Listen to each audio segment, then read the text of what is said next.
The fight between Trump and the Miami area Democrat began Tuesday, said Trump told the pregnant widow of a service member killed in the African nation of Niger that her 25-year-old husband knew what he signed up for. Wilson was riding with the family of Sergeant Law David Johnson to meet the body and heard the call on speakerphone. The administration has attempted to insist that it's long past time to end the political squabbling over Trump's compassion for America's war dead. But Trump added to the volley of insults with his tweet on Saturday morning, "I hope the fake news media keeps talking about wacky Congresswoman Wilson in that she, as a representative, is killing the Democrat Party." That came after she had added a new element by suggesting a racial context. His tweet came hours before mourners were to attend Johnson's funeral in a suburb of Fort Lauderdale, Florida. Kelly asserted that the Congresswoman had delivered a 2015 speech at an FBI field office dedication in which she talked about how she was instrumental in getting the funding for that building, rather than keeping the focus on the fallen agents for which it was named. Video of the speech contradicted his recollection. Wilson, in an interview Friday with the New York Times, brought race into the dispute.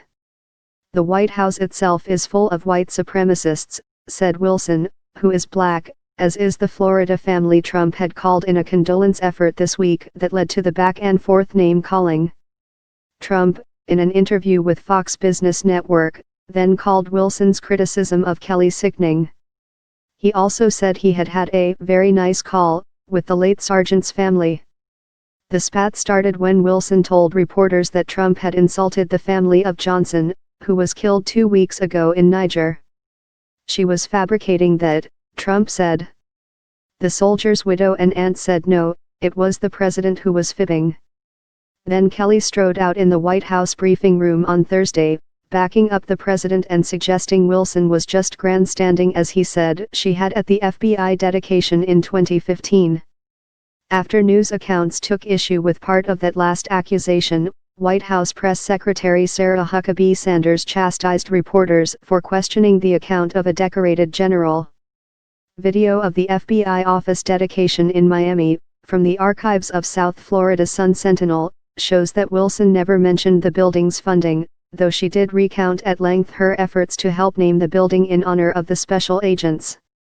That did nothing to deter Sanders, who said, "If you're able to make a sacred act like honoring American heroes about yourself, you're an empty barrel."